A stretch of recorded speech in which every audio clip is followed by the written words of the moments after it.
Hello, world. Welcome into episode 31 of the In My Footsteps podcast. I am your host, Christopher Setterlund, coming to you from the vacation destination known as Cape Cod, Massachusetts. This week, we've got an exciting show going on. I'm going to dive into, finally, my big road trip from 2019, 2,100 miles in 6 days. I'll talk about why I did it, what it meant, and we'll also dive into the first spot I'm going to share outside of New England, the small town of Hudson, New York. I'll take you back in the day to my 2 summers that I spent at the Kevin McHale Basketball Camp at Ocean Edge on Cape Cod. We're going to have a new top 5 list. It's going to be my top 5 concerts I've ever been to. We've got a new This Week in History and a Time Capsule, all tied in around the 40th anniversary of the debut of MTV back in 1981. All of that and more coming up right now on episode 31 of the In My Footsteps podcast. Well, it's August. It's the dog days of summer. I hope everyone has had a great summer out there, trying to enjoy the weather outside. Cape Cod has been more packed than usual down here, so it's wild traffic. It's out of control. I've reached the point where, yeah, I love summer, but I also, like I've always said, I love fall more because you get a lot of the same weather at the beginning, but there are far fewer people. So I took a break last week after episode 30 about my old friend Matt Medeiros and a celebration of his life. I wanted to make sure that I thanked everyone who made that my most downloaded episode in its first week. I was really thrilled because that episode meant a lot to me. So to know that it resonated so much with a lot of you, that really made it worthwhile. But because I skipped last week, I missed my twin sisters' birthdays on July 30th. So I wanted to make sure that I gave them a shout, even though it's now a few days late. So I wanted to wish happy birthday to Lindsay and Ashley, and I've already seen you and given you your presents by now, but you deserve a podcast shout-out for your birthdays. I'm getting excited because next week I have actually 2 in-person book events. I mean, unless something goes wrong. It can always go wrong, I guess. But I finally have actual in-person events. I've done 3 Zoom events for my books, and those have been fun, but they're different because you don't get the interaction with the people as instantaneously, because on Zoom they'll have their microphones muted and their cameras off, and I just have a presentation on the screen, so it's a little bit different. These events, one is at the Eldridge Library in Chatham, and the other is at the Eptuxet Trading Post in Bourne. And like I say, if you're interested in the books, my newest book, Iconic Hotels and Motels of Cape Cod, you can get it through the History Press. You can always get it through Amazon if you want. If you're on the Cape, it's at all of the major bookstores. But while you're here, let's check out episode 31 of the podcast. I always say it's going to be exciting and a fun episode because why wouldn't I? Why would I say this episode's not as good as others? Because then why would you listen? But I'm excited to start talking about my big road trip from 2019. I've teased it many times, especially on the live streams without a map. Those are Fridays at 8 p.m. on Instagram. I'm constantly teasing the road trip there, and I figured why not jump into it and share what I went through. So that's what we're going to do right now. I'm going to start off here with kind of the overview of the trip, where I went, why I went there, and we'll get a little more specific when I jump into Hudson, New York. So here we go right now, Road Trip 2019, the overview on episode 31 of the In My Footsteps podcast. I think most people love travel and road trips. So me saying, oh, I love traveling and I love doing road trips, it's not anything special. I think everyone kind of likes that in one form or another. But for the last, almost 12 years, since I started doing my In My Footsteps travel blog, I've always had this desire to go and see things I've never seen and take photos and write about them and kind of share it with people and maybe entice them to go there. For me, I like that feeling of being somewhere I've never been. That being said, up until 2019 and this road trip I'm about to talk about, I hadn't gone really anywhere that far away. Now, granted, if you've listened to the podcast, you know that I lived in Las Vegas and took a bus from Vegas back to Cape Cod in 2001. I also drove from Cape Cod down to Fort Lauderdale, Florida, and I've gone to New Orleans. I flew there for a vacation, but I've never really done a road trip where I drove to see places and then came back. Basically, everywhere I went for these big, long trips were to move there in my 20s. My first big real road trip was in 2010, and I was lucky because my cousin Tracy and her then husband Steve, they had a cottage on the water in Owl's Head, Maine, and I was basically able to use that as base camp. And I spent 5 days up in Maine. I think I might have put 1,000 miles on my car then, just driving around Maine. That trip was centered around a lighthouse, West Quoddy Head Lighthouse in Lubec, Maine, which is the furthest east you can go in the United States. It was so much fun, just being on my own and driving to all these places. I mean, Lubec is a small town, and when you're driving on Route 1 in Maine out towards it, there's nothing for long stretches. Once you get past the town of Machias, there's really nothing for the next 45 minutes until you get to Lubec, which is great. I loved it. For years, I've wanted to do something similar as far as road trips go, but taking it in a different direction, going south. And naturally, those who know me and you know how much I love lighthouses, the road trip from 2019 was also centered around a lighthouse. The end game for me was Cape Hatteras Lighthouse on the Outer Banks of North Carolina. I'd always wanted to go and see it. It's almost 200 feet tall, and it's got black and white stripes like a barbershop pole. And it's one of those things that if you like lighthouses, you know of Cape Hatteras Light. After deciding on my end game, then it was a matter of the most creative way to get down there as far as where to stop. I had gone out to the Berkshires in western Massachusetts the year before, 2018. I decided to head out that way and then just keep going into New York and kind of make a circle all the way down to North Carolina and come back up. I had a plan in mind where I had all this vacation time saved up at the retirement home where I work, and I basically took all of it, as much vacation time as I could possibly take for this trip. I didn't want to have it where I was under any sort of time constraints to get back. I wanted to see as much as I could, as much as I possibly could. And boy, am I glad I did, because I did this trip in the middle of November 2019. So think about it. We were, 4 months or a little more than 4 months from the hell that COVID has brought. So I got this in just under the wire. I got to see everything right before we got locked down. So at least the beginning of lockdown, it wasn't as bad because I had thousands of photos and videos that I could actually check out and pretend that I was still on the road. In the coming weeks and probably months, I'm going to go over all these places I saw, and there's so many big-time, memorable spots in the eastern U.S. that hopefully you all have either seen or will go to see if you can. In total, I got to go through 11 states. So obviously Massachusetts I live in, but I went through New York, Pennsylvania, West Virginia, Virginia, Maryland, North Carolina, Delaware, New Jersey, Connecticut, and Rhode Island. Some of the big places that I saw during this trip, it was awesome. I mean, we're going to talk about Hudson, New York coming up next, but I went through Pennsylvania. I went to Scranton, and I got to see all of the places from The Office, which people that know me know that's one of my favorite shows of all time. So getting to see all those places. I went to Gettysburg. I went to Harper's Ferry, West Virginia. That's another Civil War era place. I love that era of history. I actually spent a couple days out on the Outer Banks of North Carolina going to Roanoke for the Lost Colony and the Wright Brothers First Flight Memorial Park. Outer Banks, for people that haven't been there, if you've been to Cape Cod, it's very similar, and I could see myself living there easily. The big thing that I remember with this trip was basically seeing as much as I could see. Like I've said, 2,100 miles of driving in 6 days. It doesn't lend itself to allowing things to breathe. So basically when I saw, let's say, Gettysburg, I didn't have as much time to think about it or enjoy it after the fact.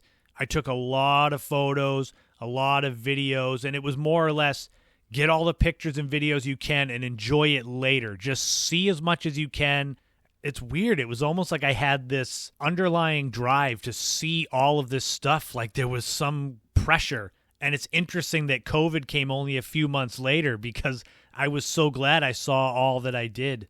I'm really excited to finally get to talk about all these places and share them with you because I love talking about New England, and that's my wheelhouse because I live here and I've grown up here. But there was something different about this big road trip. It had like a movie feel to it for me. Some of the places I stayed in hotels were awesome. Some were not awesome. There were times where I couldn't figure out where the hell I was. But it's all about experiencing things. Maybe if you might not enjoy travel or road trips, you may have something else that you like that's unknown that you experience, whether, eating different foods, experiencing different cultures. You don't have to go really. You can experience that wherever you're at. And naturally now, with the world hopefully soon getting to be completely back to normal, this Delta variant with COVID is really screwing things up, and I just wish people would get vaccinated so we could get past this. But my eyes are now on the future and another road trip, and I already have yet another end game in mind, and of course it is a lighthouse. Look up Split Rock Lighthouse. It's on one of the Great Lakes in Minnesota.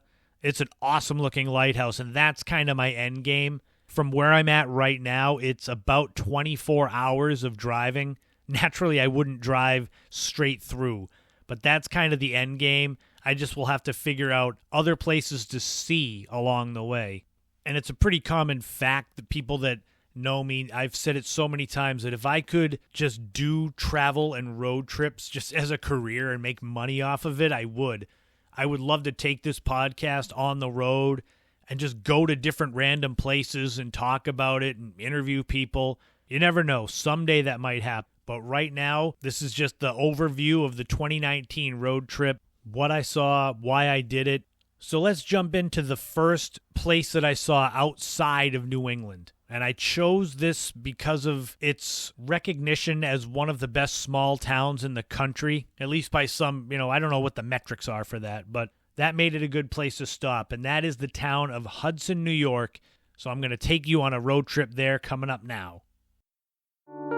August is here.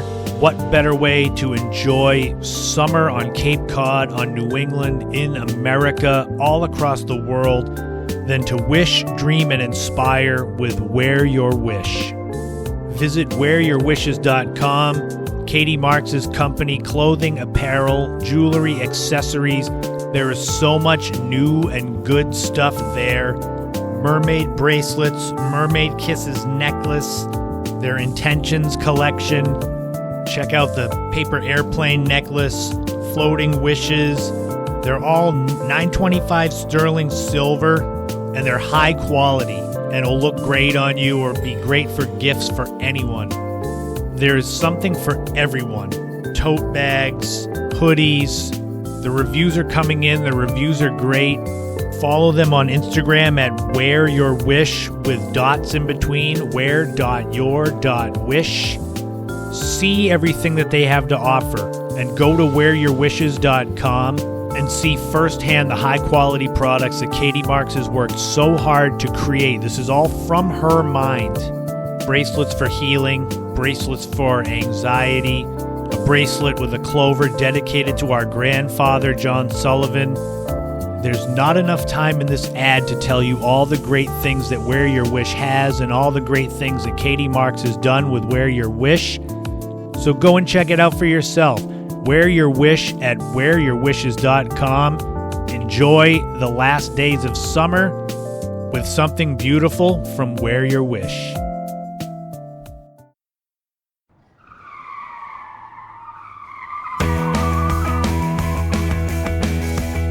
Hudson, New York is located just over 120 miles north of New York City. And it's a charming small town considered to be upstate New York's downtown. That was part of why I chose it as my first outside New England stop on my 2019 road trip. It's named for explorer Henry Hudson, and it began as a whaling town due to the British blockades of important American ports leading up to the Revolutionary War. And at one point, Hudson was actually the 24th largest city in the United States in 1790. It is not anymore. As of 2017, its population was 6,239. The first place I went and checked out when I got to Hudson was Promenade Hill Park, and that's on Warren Street. It's high up above and it overlooks the Hudson River. There's a statue of St. Winifred there, and I took some awesome photos of the statue with the mountains behind it and the lighthouse out on the river, but that we'll get to in a minute. There is definitely the small town charm and feel of Hudson, just like they said when I was reading about it before I went. I could feel it there. Naturally, when you're visiting a place that you've never been, it's kind of hit or miss. I look at maps and find things that I might be interested in. You may have different ways that you do it. But my idea was there was a lighthouse there, there's a river there, so there's got to be some cool views on the water. After checking out Promenade Hill Park and walking around a little bit there, I went down to Henry Hudson Riverfront Park. That's on Water Street, and it's right at water level. There's a pretty cool gazebo there, and the views of the mountains is incredible. It kind of ties everything together, where they look like they're far off in the distance, and they are, but yet they feel closer. I don't know if that makes sense. As I said before, there was a lighthouse out on the Hudson River that drew my attention. That's the Hudson Athens Lighthouse, which is, Hudson is on one side of the river. The town of Athens, New York, is on the other side. This lighthouse, it looks like an actual regular home, like a square red brick home with a little lighthouse sticking out of the top. It was built originally in 1874 to help guide vessels around the middle ground flats of the Hudson River. From the Henry Hudson Riverfront Park, you couldn't get as close up of a shot of the lighthouse as I would prefer. It became natural for me to try to figure out a way to get closer to the lighthouse. So I drove down the road a little ways, and there was this off the beaten path, kind of grassy, overgrown parking lot right at the railroad tracks. So here I am. I've never been to this place before, but I'm going to park where it looks like sketchy things go down and take a walk down the railroad tracks where I've never been, and God only knows what's down there, but I needed a photo of this lighthouse. My buddy Steve, if you're listening, you know, dedication to the craft. I wanted a better shot of that lighthouse, and I was not thinking about my own safety. From where I parked, it was less than 2,000 feet that I had to walk down the tracks, and I was just walking and looking at the lighthouse to see if I could get straight on. And I found a place to walk to get me closer to the actual river, so I got some good photos. Interestingly enough, when I was taking photos of the lighthouse, from behind I could hear the sound of a train coming. So basically, the railroad tracks were live, and obviously I wouldn't have stood on the tracks if the train came, but it was fitting that there I am walking the tracks and a train was on its way from somewhere. I didn't mind, though. I was far off the tracks, and I got the photos that I wanted of the lighthouse, so it was all good. Like I said in the overview section earlier in the podcast about doing this road trip, I didn't have time to let everything breathe. I wanted to see as much as I could possibly see in the 6 days I had. Despite getting these photos and taking a few minutes to soak in the downtown area of Hudson and the Hudson River, I had to keep moving. The next spot on my list of places to see was a few miles south of the downtown area of Hudson in a place called the Olana Historic Site, which is a mansion. Not everyone may like lighthouses, but this property I think everyone would love for one reason or another. The property is 250 acres, and the mansion, the Olana Mansion, was built in 1872 and was once home to 19th century landscape painter Frederick Edwin Church. I went there, as we say in photography, the golden hour of sunset, where you get within basically an hour of sunset and everything gets kind of that orangey haze to it. At its highest elevation there, the property is 495 feet above sea level. So the views are incredible. You drive up and park, and then you walk up to the mansion, which is orangey red, yellow kind of color. Look up Olana, and you'll see the colors of it, because the sunset just enhanced it. From there, from standing in front of the mansion, the views of the Hudson River Valley, the nearby Rip Van Winkle Bridge, and the surrounding Catskill Mountains It's incredible. Like, that was something that I wish I had more time, although I did soak in a lot of it there. Check out cityofhudson.org to get a lot more info about what the actual Hudson, New York has to offer, and olana.org to give you a better view of the Olana historic site and the mansion, and you'll get to see the photos that I can't do justice by talking about. I actually also have a video on my YouTube page. If you go find In My Footsteps Hudson, New York, you'll see that. I've got videos for all these places I talk about, so you'll be able to go and check them out after listening to the podcast. And there's so much more to see than what I have described. I'm describing places I went to, and you can see where my time was limited.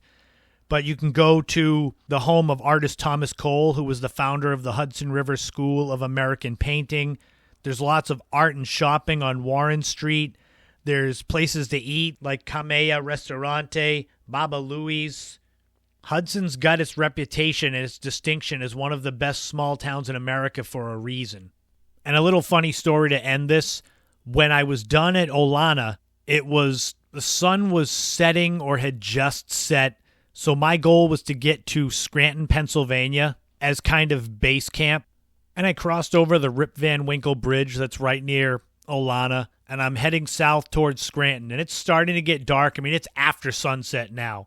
And about 30 miles south of Olana is the town of Saugerties. And they're 3 times as big as Hudson. So if Hudson's a small town, Saugerties is a less small town. But I'm driving along Route 9 west, and I see a sign for Saugerties Lighthouse. And I'm talking, it's a half hour after sunset. And in my mind, I'm like, oh, man, another cool lighthouse. And I decided, I'm probably never going to be here again, so why not? Saugerties Lighthouse sits at the end of this point at the Ruth Reynolds Glunt Nature Preserve. I didn't know that. I drove down. There's a parking lot. I didn't realize it might have been a half mile to walk out to actually get to the lighthouse. And by this time, it was twilight already. And I said, I'm already here. I'm going. So I walked out there, and I got a lot of good photos, some really cool purpley yellow sunsets with the lighthouse. But walking back, it was pitch black. I didn't have a flashlight. I didn't know where I was. Who knows what could have been out there. It was another lighthouse that looked like a regular brick building. I think there might even be a bed and breakfast inside. But I was standing out there, and there was nobody around. And this was mid-November in upstate New York, so it wasn't warm. But it was just a really nice, peaceful, relaxing little break. And Saugerties is a place I might go back to and check out at some point because it had a cool vibe to it. And I did make it to Scranton, but I'll talk about that in the next podcast episode.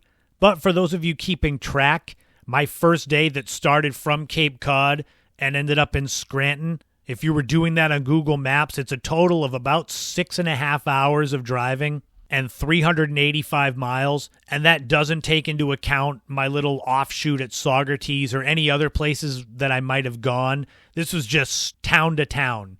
So there you go. Hudson, New York. I'll be back next time for another road trip with a little taste of The Office and Scranton, Pennsylvania. That one's going to be a fun one too.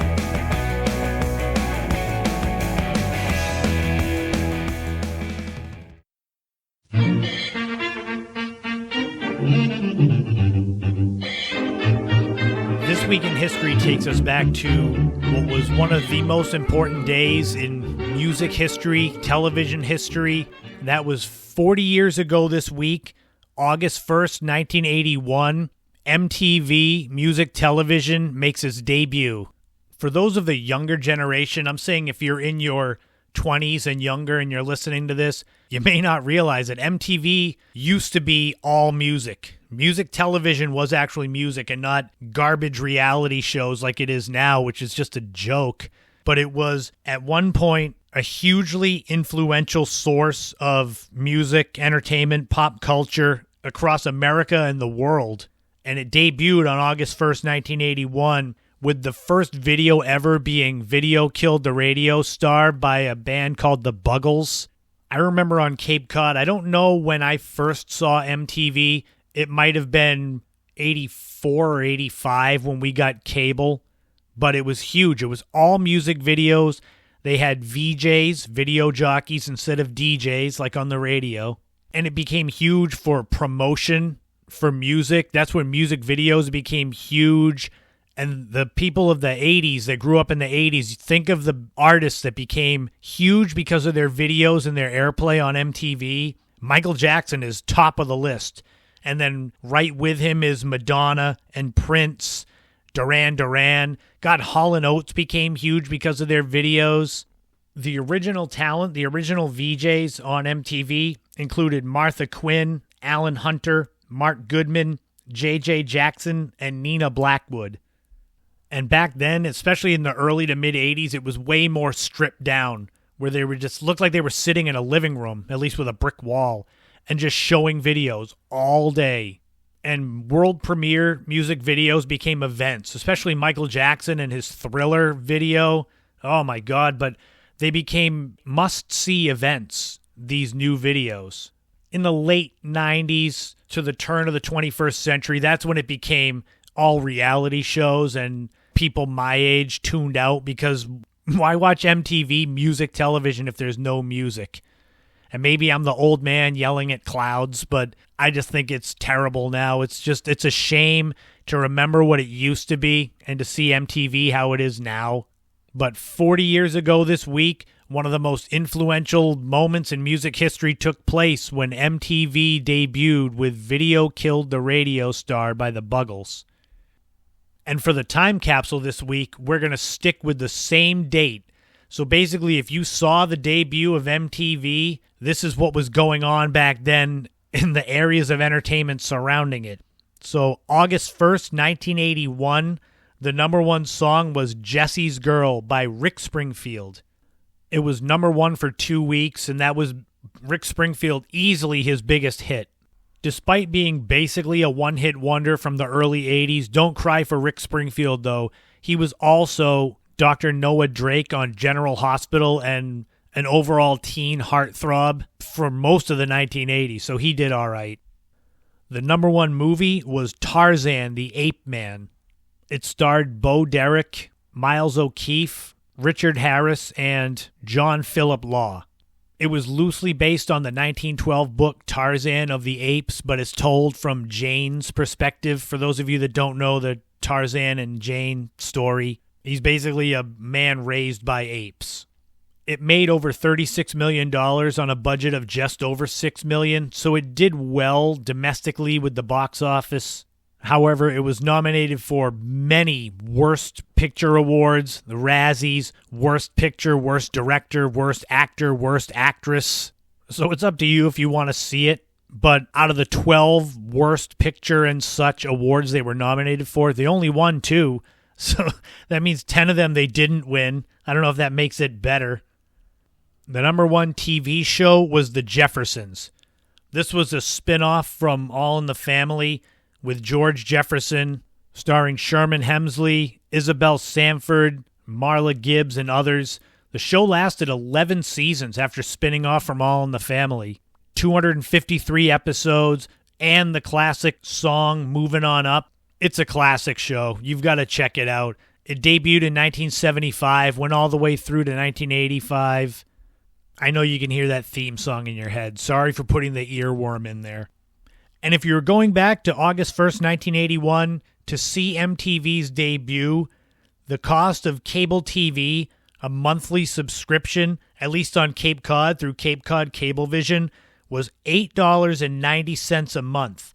And that was for 12 channels on Cape Cod Cablevision. And I know it's not quite apples to apples, but adjusted for inflation, that would make a cable subscription currently $26.36. And I know there's so many more channels now, but just to show you how outrageous the price of cable has gotten, the average cable bill in America in 2020 was $217.42, almost 10 times what inflation would give you. But like I said, you're getting HD, you're getting a couple of hundred channels, so I know it's not apples to apples, but I think there's a reason why a lot of people are cutting the cord when it comes to cable TV. And that'll wrap up This Week in History. That'll wrap up the Time Capsule. We'll be back with another one next week, but now the new top 5 list coming up with my top 5 concerts that I've been to in my life.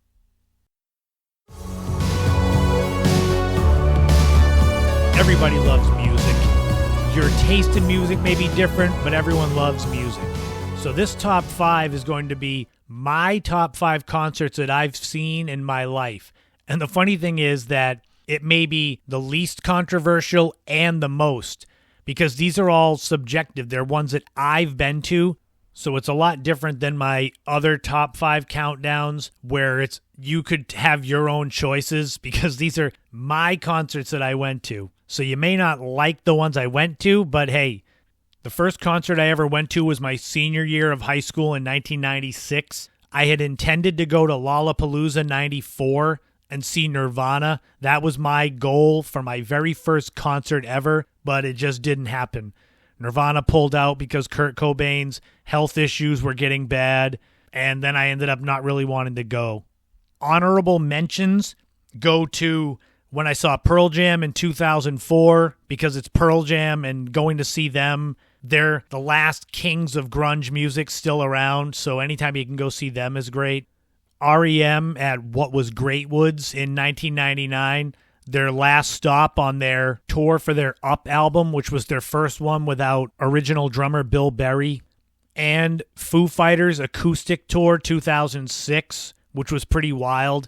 It was as close as I'd ever get to see Nirvana, because there was Dave Grohl, they had Pat Smear who came on to Nirvana in 1993, and then they also performed the only Nirvana song that Kurt Cobain did not sing lead on, a song called Marigold. So I closed my eyes, and that was about as close as I'd ever get to see Nirvana live. So those are the honorable mentions. The actual top 5 concerts I've been to, this is in no particular order. Number 1, U2 in 1997. U2 are legends of music.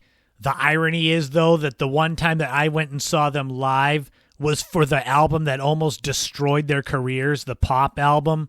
It was like a combination. It was like dance music mixed in with rock. It was weird because there were some songs that were good, but it was just like discotheque, and the song Mofo, which is actually pretty good as far as like a workout song, but it was so different than anything they had done. And I guess I should have seen it coming because their Zooropa album was kind of heading that way. But here they performed all of their hits. They came out in these silver shiny suits out of this giant lemon, which was weird. And naturally they played a lot of the songs off of the Pop album. It was the Pop Mart tour. But still, getting to see U2 and have them perform a lot of their hits was great. Number 2 was seeing Foo Fighters and Red Hot Chili Peppers in a co-headlining concert. This was also in 1999, so Chili Peppers were out there for their Californication album, which was like their big comeback album. Foo Fighters were there for There Is Nothing Left to Lose, was their new album. The Chili Peppers were great, as you would expect. The Foo Fighters had the highlight of the night, though, when they were playing Big Me, and Mentos came falling from the ceiling on Taylor Hawkins, the drummer. I ended up seeing Foo Fighters and Red Hot Chili Peppers twice total, but not together like this. Number 3 was another combo show with the Dave Matthews Band and Santana in 1999, although Santana was the opening act. This was right before the big Supernatural album came out with Santana. That was the big comeback with the song Smooth. I was a huge fan of Dave Matthews Band in the 90s. I kind of fell off when they did their Everyday album and it got way more mainstream and streamlined. But back in the 90s, they were awesome. This was in support of the Before These Crowded Streets album. And the highlight for me was seeing Dave Matthews Band play All Along the Watchtower, the Bob Dylan song, but with Carlos Santana out there playing guitar like the Jimi Hendrix version. That was mind-blowing and made me really appreciate what a guitar god Carlos Santana is. Number 4 was my original concert, AC/DC in 1996. These guys were as loud as anything you could think about hearing. I had been warned about that the AC/DC shows, it was like standing next to a jet engine for 3 hours. And it's true. I remember being back in school the next day, and it was like wearing a pair of earmuffs in school because my eardrums were just ruined from how loud Angus Young played. And I wasn't a huge AC/DC fan before I went to this show, but I was offered a ticket by some of my friends. So naturally I went. And I should have known the show was going to be good when it started with a Beavis and Butthead cartoon where they were outside of the AC/DC dressing room. And then it kicked off with Back in Black, and I was hooked right from there. That was a way to start off my concert career. Beavis and Butthead and Back in Black. And the number 5 concert that I've been to was Stone Temple Pilots in 1996. STP was another one of those grunge alternative bands that came up at that same time that I always talk about. And getting to see Scott Weiland, who was a great frontman, but getting to see him perform, although this was in support of their Tiny Music Songs from the Vatican Gift Shop album. And if you hear that compared to their first 2 albums, Scott Weiland's voice is different. And so I knew something was up with him. The show was great, though. I mean, they came out, Weiland was singing through a megaphone. They played all their hits, but little did I know that 2 weeks after this show, the concert tour, the rest of the tour would be canceled, and Weiland was arrested for drugs, and he ended up going to jail for a few years. So I got to see one of the last shows. I don't know how lucid he was during this one, but only a couple weeks later, the tour was over and he was in jail. Those were my top 5 favorite concerts that I went to. This was a hard one to make decisions on. There were other shows that I went to that didn't even make the honorable mentions. I'm sure some of you like my choices as far as bands. I'm sure some of you are saying, oh my God, you actually went to see Dave Matthews Band or Stone Temple Pilots, or I like what I like, you like what you like. What were your favorite concerts that you went to? Shoot me a message and let me know what you thought of my choices, what choices you had. And I'll be back with the next episode for another top 5 list. Hopefully it'll be as fun and less controversial than this one probably has become.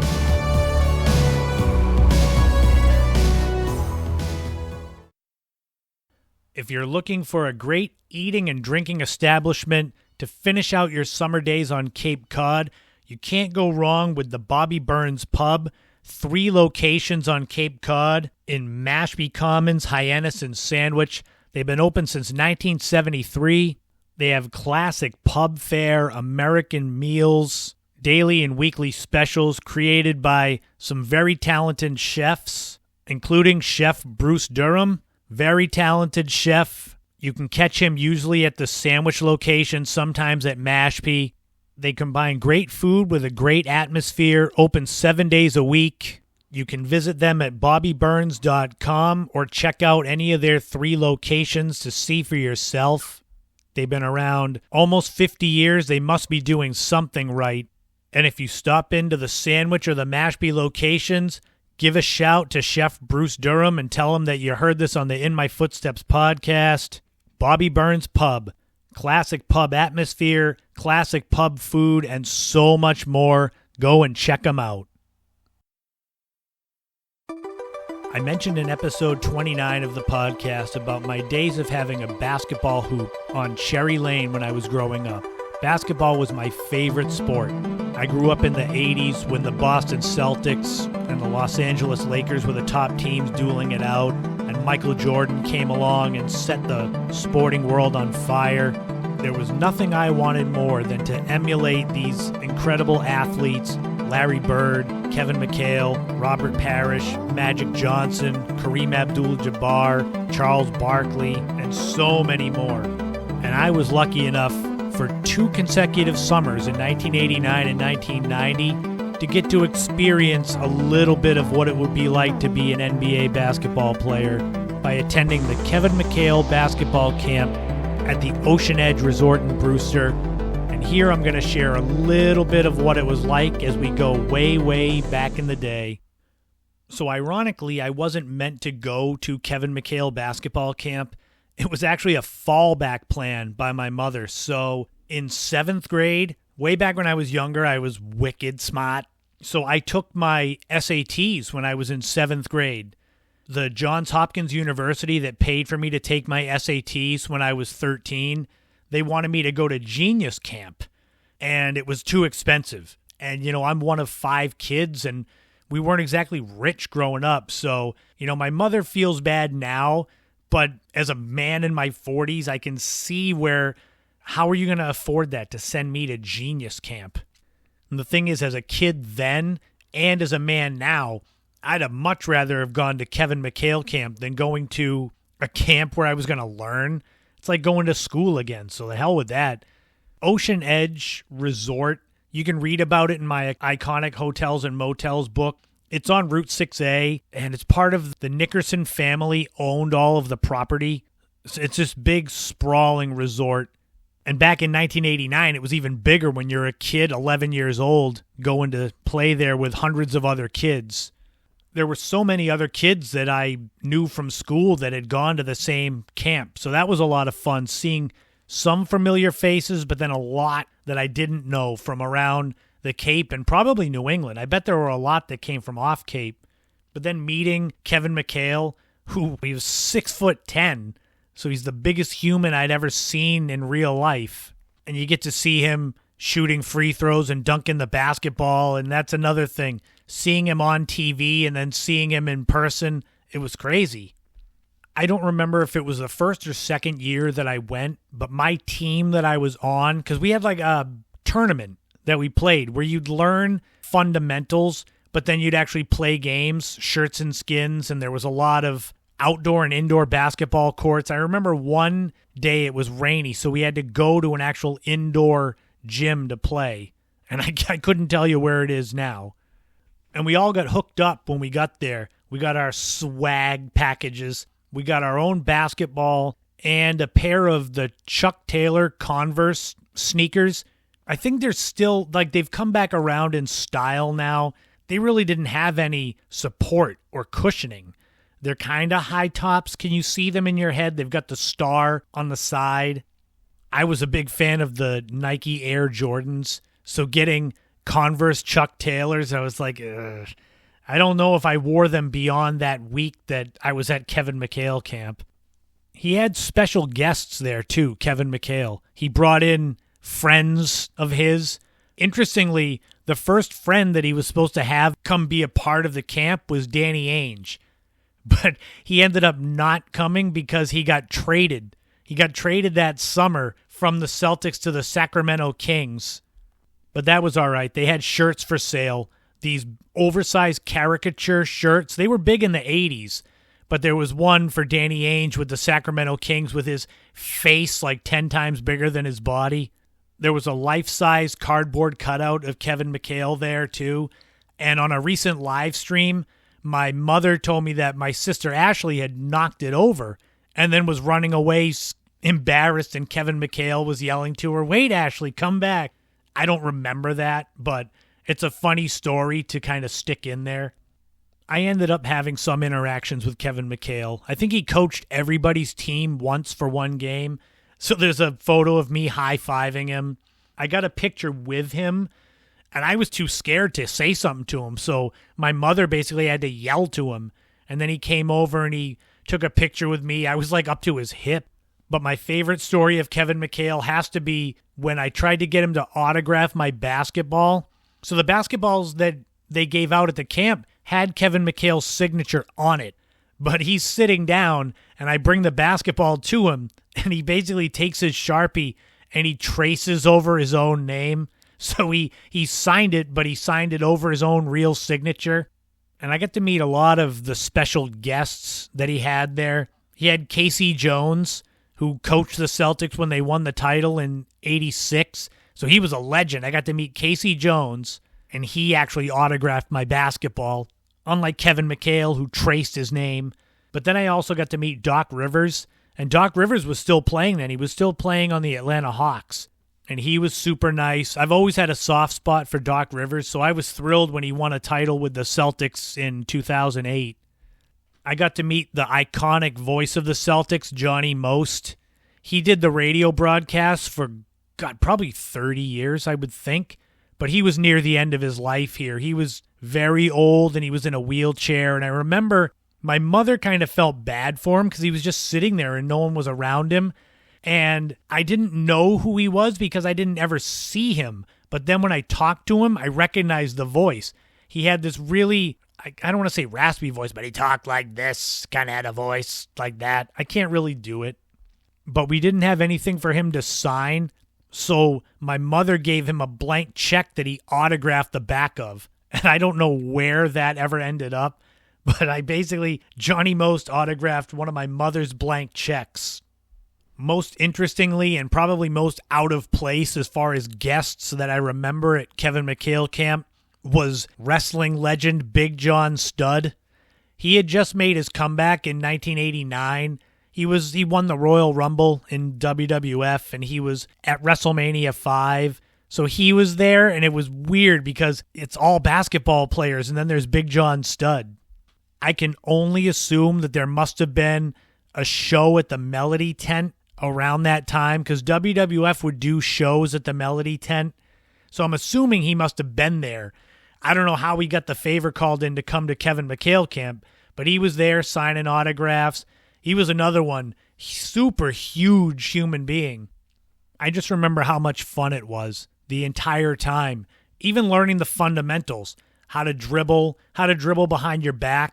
You were taught to pretend like you were slapping yourself on the ass. That would kind of bring the ball around your hips to the other side. I still remember that 30 years later. Every day we'd have lunch, usually under a tent outside. And most of the time there would be one of the old NBA films playing. If you're of my age or around my age, it was either the seasons for the champions. Like I watched the 86 Celtics championship video probably a couple times. But there was the first Michael Jordan video back before he had won any titles. I remember that stuff, but I can't remember if my team, the Hoosiers, if we won our tournament. I'm pretty sure we didn't. I have so many photos from that time of just, it'd be me and then a bunch of random people or some people that I went to school with that I knew. But I go through these photos from Kevin McHale Camp, and the irony is that there are two separate photos with this same kid giving the stink face to the camera. It's funny because it's like my mother was taking pictures and this stupid kid happened to be like in the way two different times. And I was going through the photos and I said, wait, that's him again. Stink face boy. I should post that online on social media and see if anyone knows who he is.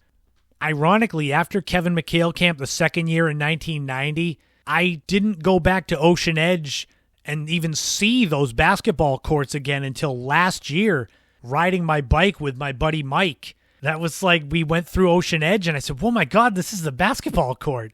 And I took pictures of the court, 30 years after last stepping on it. Those were some good times though. Obviously, I never became an NBA player, so Kevin McHale failed in his training of me.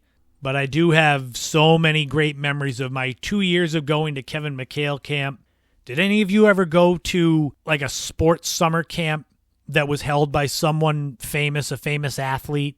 I know the Cape Cod Baseball League does clinics like that on Cape Cod during the summers, but none of those players are famous yet, so you'd only know after the fact if someone went to the majors, if you were in the presence of greatness. I hope you enjoyed that little trip back in the day to my 2 years of experience at Kevin McHale Basketball Camp at Ocean Edge in Brewster. It was sure a great time. That wraps up episode 31 of the In My Footsteps podcast. Thank you so much to everyone who has been listening. I really appreciate it. The month of July was my top month for downloads, which is great because it's trending upwards. I see the charts, so it's all heading upwards. It makes me happy and excited to continue doing these podcasts, knowing that more and more of you are listening. And if you ever have any messages, shoot me an email, christophersetterlund@gmail.com, or email me through my website, christophersetterlund.com. I'm always interested in interacting with people that listen beyond family and friends who listen. That's why I do the live streams every Friday at 8 p.m. They're called Without a Map on Instagram. I talk about the podcast without any notes, so it's fun because they go off the rails real quick. You can find me on Twitter. You can find me on Instagram. Check out my blog, the In My Footsteps podcast blog. The most recent post I put up there was about a pioneer for women in business on Cape Cod, a woman named Edna Harris, who ran 3 different successful establishments on the Cape in the first half of the 20th century. If you want to see my most recent Zoom events for my books, go to YouTube and find the Falmouth Public Library, Falmouth Community TV. I've got 2 Zoom events up there so you can get kind of an idea of what it's like to see me live. And while you're on YouTube, subscribe to my channel. I'm trying to add more 4K New England videos, but with work as it is, it's getting harder. Hopefully after summer, I'll have more time to go to places before the winter comes so they still look good in the videos. I wanted to take a minute to say get well soon to my Uncle Bob. In the time since I last recorded the podcast 2 weeks ago, he's been really sick in the hospital. I won't go deep into his own personal stuff, but it's been scary and touch and go where they didn't know if he'd make it through the night, the first night he was in ICU. But he's on the road back. He's a tough SOB and a good man, and he is who I strive to be as far as an uncle to my nieces and nephews. I kind of model myself after my Uncle Bob. So I'm just wishing him all the best. If he listens to this, know that I've been thinking about you. We've all been thinking about you, and we know you're going to be back to your old self in no time. This past week was a really big week for birthdays, too. So in addition to my sisters, Lindsay and Ashley, my Aunt Susan, one of my oldest friends from my second family, Jen Huggins, and my old friend Tim Fisher, giving you all shout-outs for your birthdays that have passed by the time you hear this, but still know that I'm wishing you happy birthdays now, belated.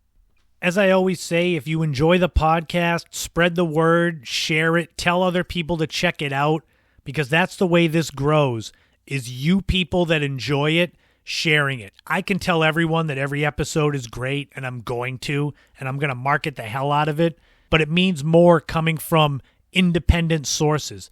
Those of you that don't have a stake in it like me, telling people to check it out. And I appreciate all of you that do that, believe me. If you want to go a step further, you can go to Buy Me a Coffee, find the In My Footsteps podcast, donate if you want. Anything that comes in, I use for advertisement for the podcast. So, like I always joke, it's not like you donate and then I go buy Chinese food with it. I use it for advertisements for the podcast. Tune in next week for episode 32 of the podcast, where, stop me if you've heard this one before, it's going to be an awesome packed show. I'm really excited. We're going to talk about one of the most famous murder cases in the history of New England, the Lizzie Borden murder, and I'll tell you about my experience at the house. I'll share another place from my 2019 road trip. We're going to talk about Scranton, Pennsylvania. I'm sure there'll be a lot of Office references there because I visited a lot of those sites. I'll create more controversy with my top 5 favorite Boston athletes of my lifetime.